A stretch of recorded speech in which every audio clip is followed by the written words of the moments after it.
Hello అండి. అందరూ ఎలా ఉన్నారు? నేనైతే బాగున్నాను. ఈరోజు బ్రేక్‌ఫాస్ట్‌లోకైతే మిల్లెట్ ఇడ్లీ ప్రిపేర్ చేస్తున్నాను.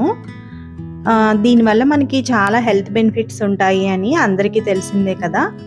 ఎంత పిండి కావాలో అంత ఒక గిన్నెలోకైతే తీసుకున్నాను సెపరేట్‌గా. మొత్తం అంతా ఇడ్లీ రుబ్బులో సాల్ట్ కలిపేసామనుకోండి, నెక్స్ట్ డేకి ఆ ఇడ్లీ రుబ్బు పులిసిపోయినట్టు అయిపోతుంది. సాఫ్ట్‌గా రావు ఇడ్లీలు. అందుకని ఇలా సెపరేట్‌గా తీసుకొని ఇందులో కన్సిస్టెన్సీకి తగ్గట్టు కొద్దిగా వాటర్, ఇంకా సాల్ట్ వేసి బాగా కలిపేసుకుంటున్నాను.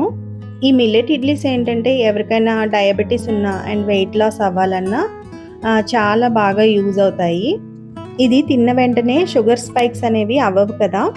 సో, అందుకని మనకి మత్తుగా కూడా అనిపించదు. నార్మల్ వైట్ ఇడ్లీ తింటే కొంచెం నిద్రొచ్చినట్లుగా అలా అనిపిస్తుంది కదా! బట్ ఇది తింటే అట్లా ఏమి అనిపియదు. ఇంకా ఈ ఇడ్లీతో అయితే నేను కాంబినేషన్‌లో బొంబాయి చట్నీ అంటాం కదా! శనగపిండితో చేస్తారు. ఆ చట్నీకి బదులుగా శనగపిండి ప్లేస్‌లో నేను సత్తు పిండి తీసుకుంటున్నాను. అంటే చిక్ పీస్ ఫ్లోర్ అనుకుంటా.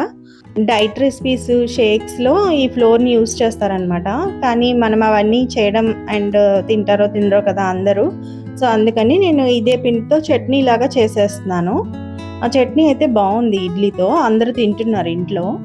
సో, దీనికి కావాల్సినవన్నీ మనకి ఇంకా తాలింపు కోసం కావాల్సినవన్నీ ఇక్కడ రెడీ చేసేసుకుంటున్నాను. ఉల్లిపాయలు, పచ్చిమిర్చి, ఎండుమిర్చి, టమాటో, ఇంకా వెల్లుల్లిపాయలు ఇవన్నీ అయితే ఈలోగా రెడీ చేసుకుంటున్నాను. కొంచెం ఈ పిండిని లైట్‌గా రోస్ట్ చేశాననమాట. ఎందుకంటే పచ్చివాసన ఏమైనా ఉంటే పోతుంది కదా అని. ఇట్లా రోస్ట్ చేసి ఒక గిన్నెలోకి తీసుకొని కొంచెం వాటర్ కలిపేశాను. ఉండలు లేకుండా వాటర్ కలుపుకొని పక్కన పెట్టుకున్నాక మళ్ళీ అదే కళాయిలో కొద్దిగా ఆయిల్ తీసేసుకొని ఈ తాలింపు గింజలన్నీ వేసేసి ఉల్లిపాయలు, టమాటాలు ఇవన్నీ వేయించుకున్నాను.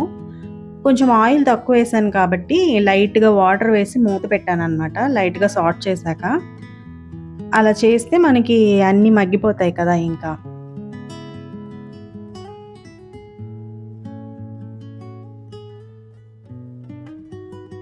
సో, ఇంక తాలింపంతా రెడీ అయిపోయింది.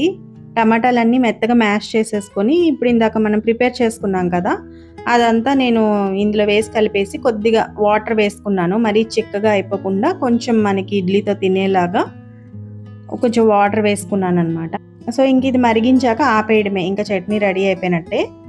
అది అయిపోయాకైతే ఈరోజు లంచ్‌లోకి చుక్కకూర చేద్దాం అనుకుంటున్నాను. చుక్కకూర నాకు పప్పులో కాకుండా ఇలా ఆకుకూర ముద్దలాగా వండుతాం కదా! అలా అయితే చాలా ఇష్టము. ఇలా పుల్లటివన్నీ అయితే ఇలా వండితే బావుంటాయి. చుక్కకూర, గోంగూర ఇలాంటివన్నీ. సో, చాలా సింపుల్ ప్రాసెస్ ఇది.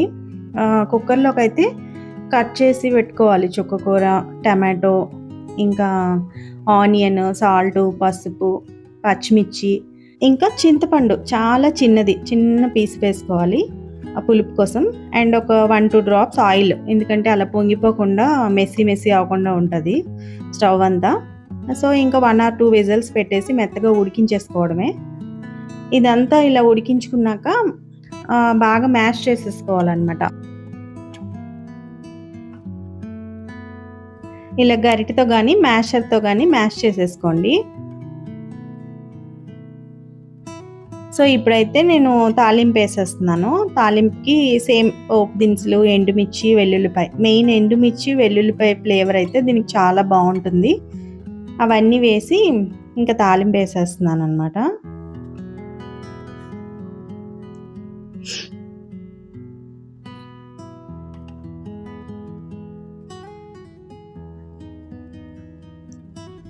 ఇప్పుడు ఇది ఇందులో వేసాం కదా! నాకు కొంచెం చిక్కగా అనిపిస్తుంది. అందుకని కొద్దిగా వాటర్ మరీ అంత థిక్‌గా ఉంటే నాకైతే నచ్చదు. అందుకని కొద్దిగా వాటర్ వేసుకుంటున్నాను. పులుసులాగా ఉంటుంది కదా! అందుకని. ఇక్కడ ఇది చేస్తున్నప్పుడు మొత్తము నూనంతా తుల్లిపోయిందింకా కిచెన్‌లో. మళ్ళీ డ్రై అయిపోతే క్లీన్ చేయడం కష్టం కదా! అందుకని కొద్దిగా అలా వైప్ చేసేసాను. ఇంకా ఇదైతే అయిపోయింది. చుక్కకూర కొద్దిగా మరిగించేసాక స్టవ్ ఆఫ్ చేసి పక్కన పెట్టేసేయండి. ఇప్పుడైతే నేను దీనికి కాంబినేషన్‌గా మినపప్పడాలు వేయించుకుంటున్నాను. సగ్గుబియ్యం అప్పడాలు కూడా కొన్ని వేయించుకున్నాను.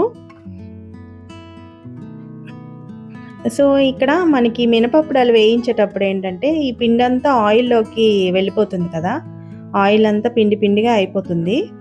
ఒకవేళ అలా అవ్వకూడదు అంటే అప్పడాలు వేయించే ముందు కొద్దిగా క్లాత్‌తో గాని పై పిండంతా తుడిచేసామనుకోండి, మనకి ఆయిల్ అనేది చాలా క్లియర్‌గా ఉంటుంది. ఆ పిండంతా ఆయిల్‌లోకి డ్రాప్ అవ్వట్లేదు.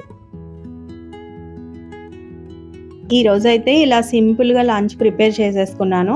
ఆకుకూరలు మనం వీక్‌లో 3 టైమ్స్ అయినా తీసుకుంటే మనకి చాలా హెల్త్ బెనిఫిట్స్ ఉంటాయి. ఉమెన్స్‌కి ఎక్కువగా ఐరన్ లాస్ ఉంటుంది కదా! ఉమెన్స్‌లో మనకి కామన్‌గా వచ్చే హెల్త్ ఇష్యూస్ అండ్ వాటిని ఎలా రికవర్ చేసుకోవచ్చో చిన్న చిన్న టిప్స్‌తో నేను ఒక వీడియో షేర్ చేశాను. అది మన ఛానల్‌లో ఆల్రెడీ ఉంది. ఒకసారి ఎవరైనా చూడకపోతే చెక్ చేయండి.